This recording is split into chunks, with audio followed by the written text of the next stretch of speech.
Ma'am Nadine. Tapos na po yung trabaho ko. Pwede na po ba ako umuwi? Bakit hindi naman balik? Lapit pa. Tama na po! Hindi tayo kasi dalawa dito! Ako lang dapat! Ano nangyayari dyan? Ma'am! Anak! Anak! Tulungan niyo po ako! Ano nangyari? Pinapatay niyo po ako! Mahirap sa akin paniwalaan, Isabela, na magagawa mo to. Tinuring kitang parang anak. Pero this is too much. Hindi ko hahayaan mawala ang tunay naming anak. We have to let you go.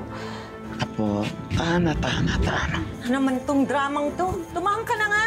Elvira. Alam mo, pag ikaw, pinanganak ng mahirap, mahirap ka rin mamamatay. Effective ang plano na dispatcherin si Isabela.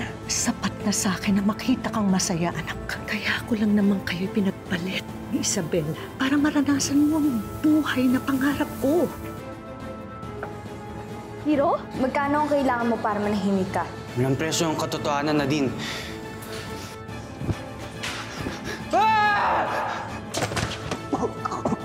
Anong ginawa mo? Halika na, wala naman nakita.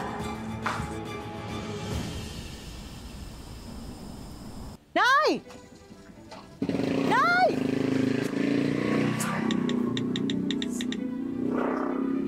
Hello, Nadine. Papunta dyan, yung lola mo. Pigilan mo, ha? Ipaharang mo dyan sa mga kasama mo.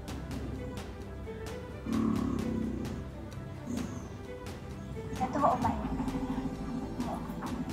Oh, Nay! Nay, saan ka pupunta? Sundan mo yung tricycle na yon. Nay!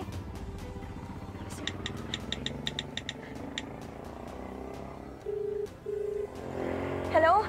Andre? Andre, nasan ka?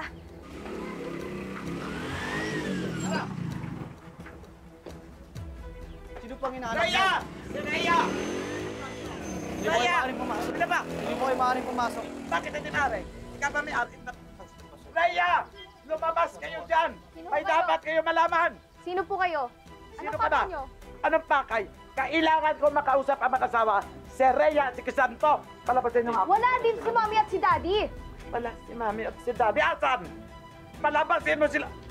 May dapat kayo malaman! Wala nga sila dito. Umalis ka na. Ano ba? Tawag, umalis. Umalis ka. Ikaw ang umalis. Nanggugulo ka dito. Huwag kang makihalo sa usapan. Ano yon? Nay, ano ginagawa mo dito? Pasensya na kayo. Kulyanin na ang nanay ko. Hindi ka na. Iuwi ko na. Hindi! Hindi ako uwi! Ha? Ano? Ma'am Rhea! Nay! Sa Crisanto may dapat kayong malaman! Sa Crisanto! Nay! Ano? Kapag hindi ka sumama sa akin, Ano? Gagawin mo? Papatayin mong sarili mo, ina, ganon? Alam mo, hindi ko alam kung saan ako nagkulang sa pagbabalakso. Ang haba-haba ng sungay mo. Ma'am! Nay! Yes. Nay! Nay! Nay! ika na. Bitiwan niyo si Rona! Ma'am! May dapat kayong malaman! Ma'am! Importante, ha? Tumingin sa labas. Ano meron? Nay! Nay! Ma'am! Dad! Ano? Tara po, balik na po tayo sa loob ng bahay. Sandali. Ba't ang iiba dyan? Oo, wala po. Sir Crisanto. Ay. Ano ba? Ako po si Hilda, nanay ni Elvira. May dapat po kayong malaman tungkol sa anak niyo. Hey, ano ho yung tungkol kay Nadine? Ay, hindi po tungkol kay Nadine. Yung tunay niyong anak. Teka muna, anong ibig sabihin tunay na anak?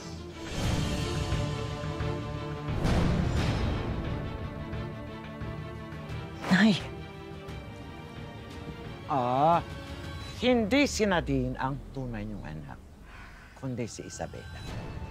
Yan ang totoo. Kasi yung kalingan ng lahat. Ano ka ba?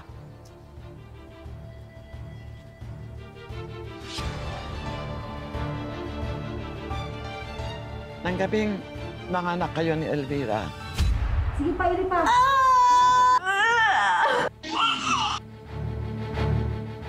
Ipinagpalit ko ang mga sanggol. Ang anak ni Elvira, si Nadine. Siya ang pinalaki at pinagamot ninyo. At ang sanggol na napunta sa amin, siya ang tunay niyong anak, si Isabela. Siya ang tunay na Bermudez.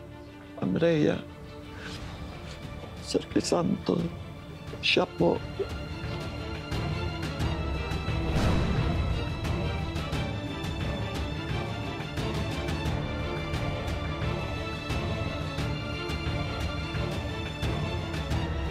Si Isabela ang tunay niyong anak, Ma'am Rhea.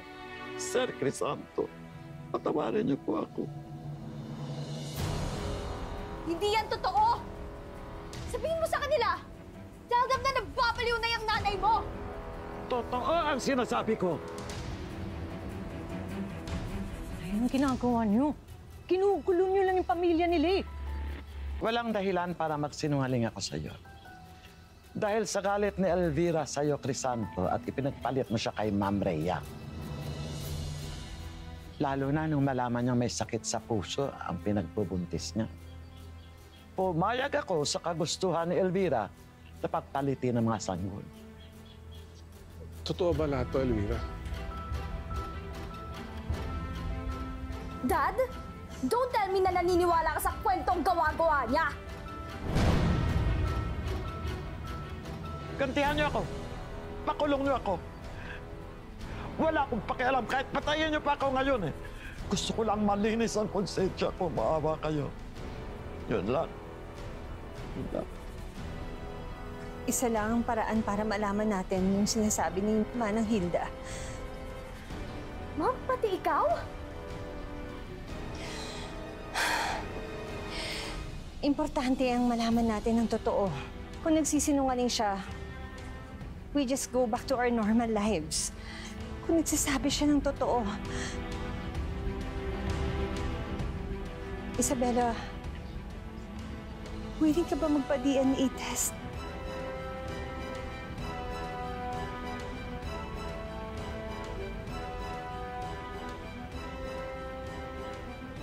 You guys hate me so much kaya ang dali niyong maniwala. Sa bagay, gusto niyo lang naman ako mawala sa buhay niyo eh. Nadine! Elvira!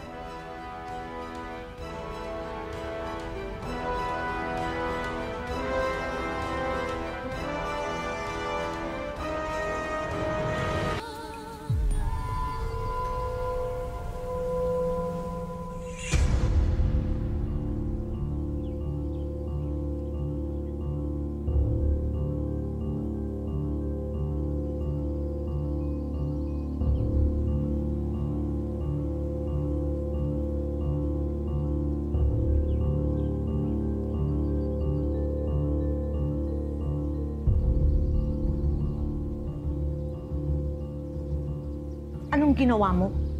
Gumawa ka ng eksena. Kaysa naman sa'yo na tameme lang. Hindi mo nga napigilan yung matandang yun. Yung matandang yon, lola mo. Nainilaglag ka! Tsaka teka nga, ba't ka ba nandito? For sure, hinahanap ka na ng mga pulis. Kayong dalawa. Kasi makukulong kayo. Kala mo naman kung sino kang inosente. Bakit? Anong ginawa ko? Si Hero, baka nakakalimutan mo. Magkasabwat tayo sa nangyari sa kanya. At pinagtakpan mo pa yung totoong nangyari sa kanya. Ang sama mo? Mag-ina lang tayo. Wala ka nang babalikan. At wala ka ring ibang kakampi. Kung di ako.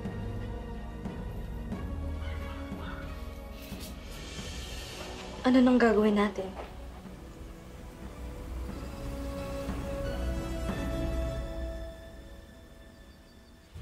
Based on a DNA result obtained by the analysis of the DNA provided by Ms. Rhea, Sir Crisanto, and Isabela, the probability of paternity and maternity are both 99.9%. Si Isabela po ang tunay niyong anak.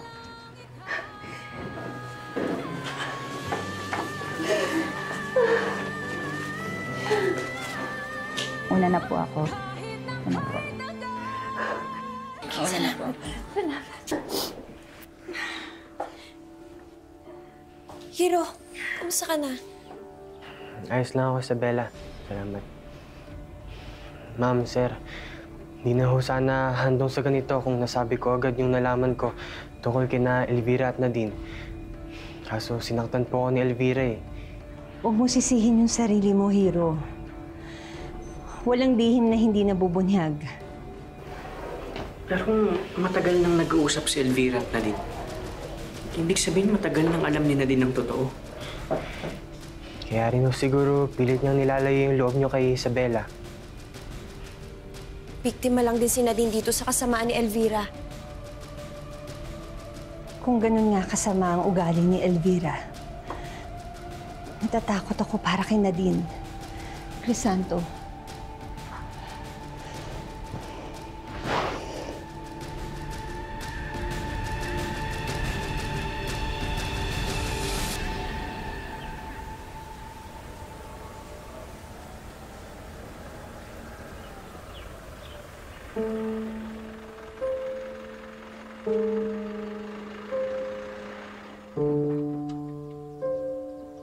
Lola Hilda.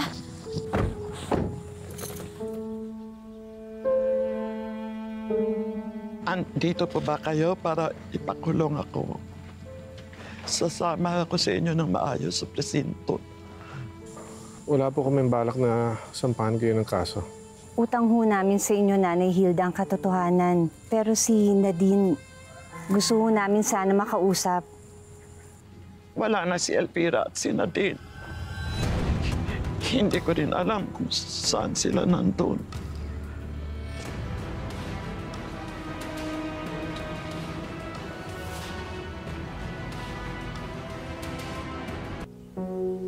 Tignan mo nga naman, parang kailan lang pinagtatabuyan kita dito sa asyenda. Tapos yun pala, ikaw yung tunay na anak ng mga Bermudez. Naging mabuting kaibigan ka rin naman sa akin, Hiro. Noon hanggang ngayon. Kahit milya-milya na ang layo ng pagitan natin sa isa't isa. Oo naman, ano ka ba? Ikaw talaga, no? Walang magbabago doon. Eh, yan kaya. Isabela. Ikaw talaga. Para sa'yo. Andre, salamat. Stop! Andre! Alam mo, kahit noon pa nagtatrabaho dito si Isabela, lalo na ngayon, alam namin siya ang tunay naming eredera. Eh, maigpit na talaga kami pagdating sa mga manliligaw. Naintindihan ko po. Ikaw naman, tinatakot mo naman yung mga bata. Malalaki na yung mga yan, alam na nila ang tama at mali. At saka may tiwala naman tayo kay Isabela. Your heart is always in the right place.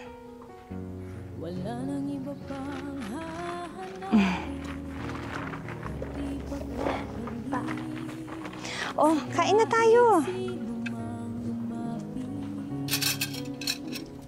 Anak, is there something wrong? Sana po mahanap na natin si Nadine.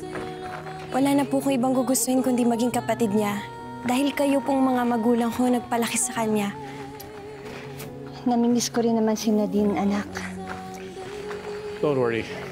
Hindi ako titigil sa pag-aarap sa kanya. Halika, kain na tayo. Ano po tayo?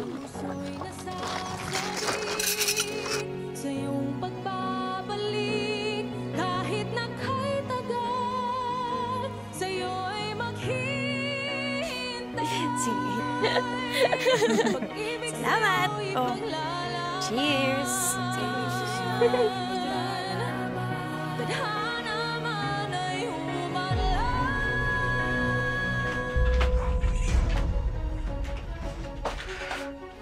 Ito na lang ang natitirang paraan para matupad ang pangako ko na sira yung mag-asawa na yon na makapaghiganti ako.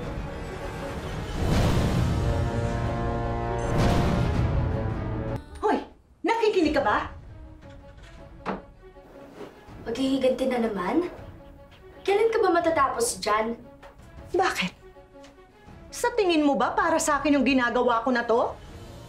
Sanay ka ba sa buhay mahirap? Sa kaning lamig? Sa tuyo? Ha? Sa kangkong?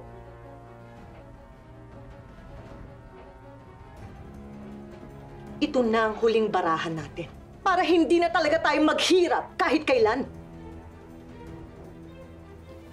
Hindi ko alam kung kaya ko. Kakayanin mo. Lalo na pag nakita mo si Isabela na nagpapakasasa sa buhay niya na dapat ay sa'yo.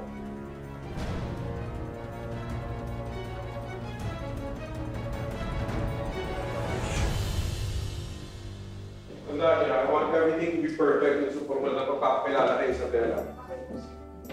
Kayo na bahala sa pagkain. Boys, marami pa mga darating na bisita. Kayo nang bahala.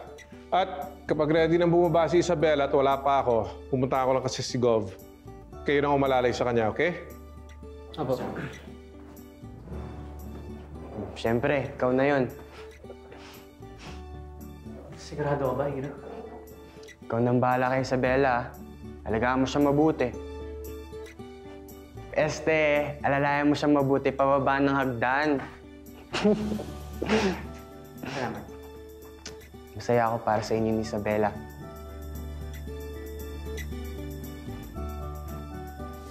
Natutuwa ako, Isabela, nagagawa ko na sa'yo to. Ang tagal ko na rin po nananabik na malagaan, Ma. Ah, teka. May isa pa akong surprise sa'yo. Sandali lang, ah.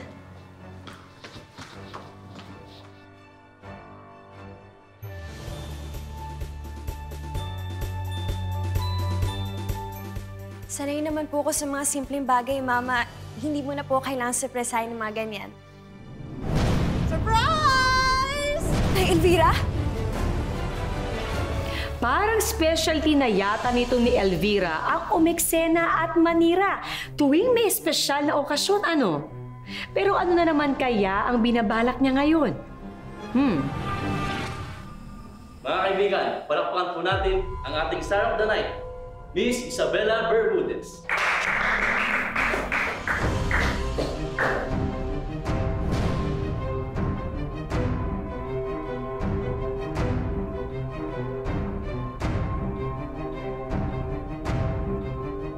Nasaan na sila?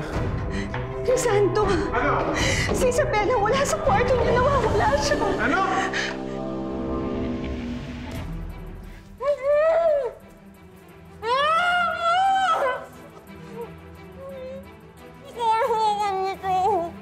Huwag mong hayaang makawala yan.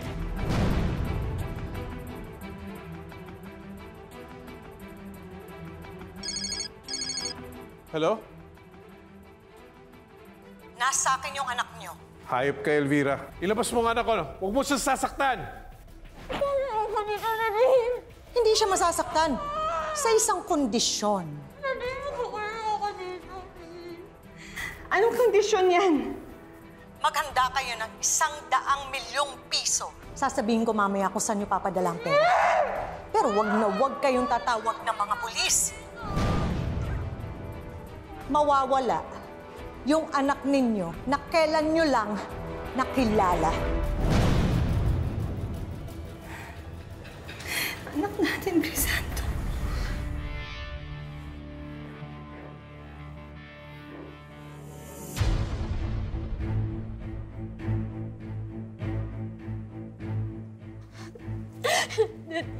Nadine, please, makinig ka muna sa akin para awa mo na. Nadine, hindi mo kailangan sumunod kay Nay Elvira. Makinig ka sa akin. Ang totoo niya, pinahanap nga kita eh. Kasi gusto kitang makasama sa bahay. Tsaka ayoko tanggalin yung pagiging anak mo kay Mama at Papa. Pwede tayo maging isang masayang pamilya. Nadine, please, pakawalan mo na ako dito. Tulungan mo ako. Nadine. Malma ka. Malapit na silang kumagat. Konti na lang. Pwede na tayo magpakalayo-layo at tumira sa sarili nating mansyon. Umuwi ako dito!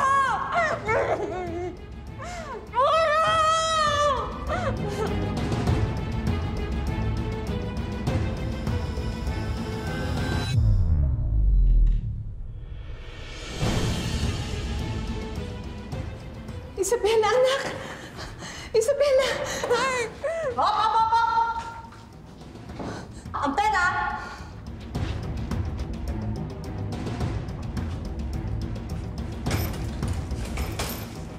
Kunin mo. Kayo. 2 dekada ko na rin kayo. Pinapaikot sa mga kamay ko. Hanggang ngayon. Yan ang akala mo. Ibaba mo yung hawak mo at sumama ka sa amin ng maayos! Lumayo kayo! Dito na magtatapos ang kasamaan mo, Elvira. Nadine, halika na. Mami! Nadine! Huwag kayong lalapit! Papatayin ko to! Huwag mo sasaktan ang anak ko! Dito, alam ko, tulungan niyo. Ayoko mo Hindi ka sasaktan! Sa gusto mo! Elvira! Nadine! Subukan mo! Isabel!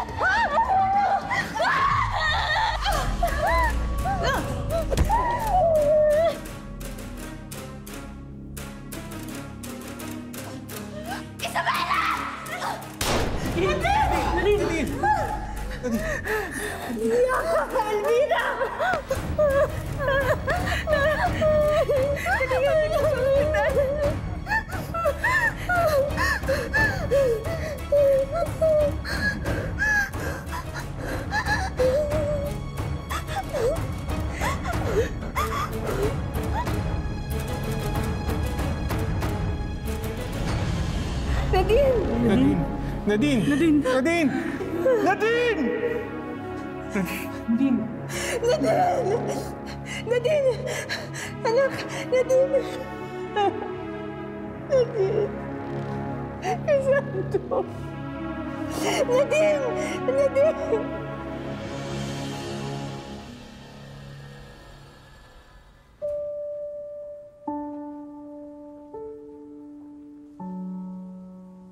Ready ka na ba, anak? Opo, Mama.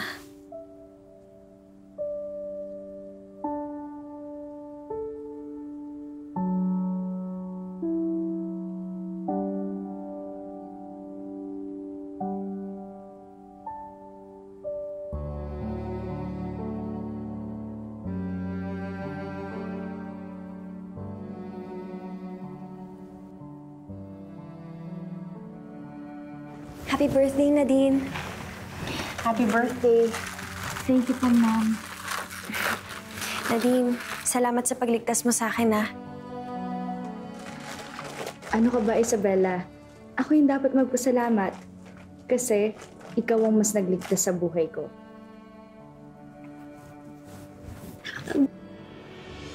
Sige. Aray ko. Shot.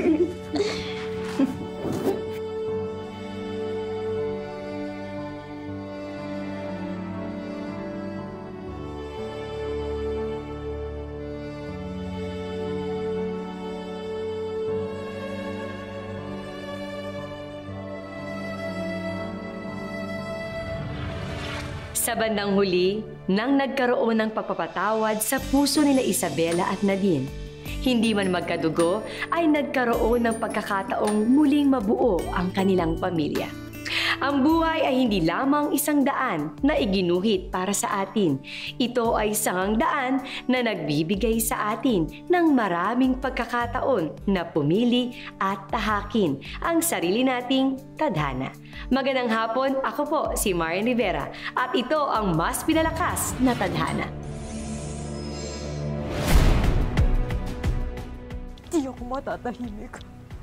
Hanggat alam kong nabubuhay kayo. Sama-sama tayo sa impyerno.